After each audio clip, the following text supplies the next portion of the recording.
আজকে সকালবেলা ঘুম ভাঙলো আকাশের মুখ ভার দেখে, বৃষ্টির মুখ দেখে ঘুম ভাঙলো। আর বৃষ্টি মানেই তো সমস্ত কাজের দেরি হয়ে যাওয়া। এমনি আজকে দেরি, উঠতেও দেরি হয়েছে, সমস্ত কাজের দেরি। আর তার মধ্যে বসিয়ে দিয়েছি এদিকে রান্না। আজকে হবে কচু শাক রান্না। আর কাল অনেকদিন ধরে খুঁজছি বাজারে গিয়ে, কিন্তু পাচ্ছিলাম না। কাল যেই বাজারে গেছি দেখতে পেয়ে গেছি কচু শাক। সবার প্রথম বাজারে একদম নিয়ে নিয়েছিলাম কচু শাকটি। সেই কচু শাকটিকে সেদ্ধ করে ভালো করে কষে এখন রান্না বান্না করছি।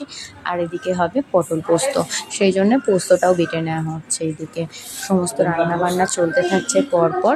এবার রান্না বান্না হয়ে গেলে তো রয়েছে সংসারে আনুষঙ্গিক আরও কাজ, তারপরে পুজো করা রয়েছে আজকে বৃহস্পতিবার। এইভাবেই সব পরপর করতে থাকবো। একটু দেরি হয়ে গেছে সব কাজে, কিন্তু যাই হোক কোনো অসুবিধা নেই, হয়ে যাবে। এসব কাজ কমপ্লিট করে পুজো দিতে হবে।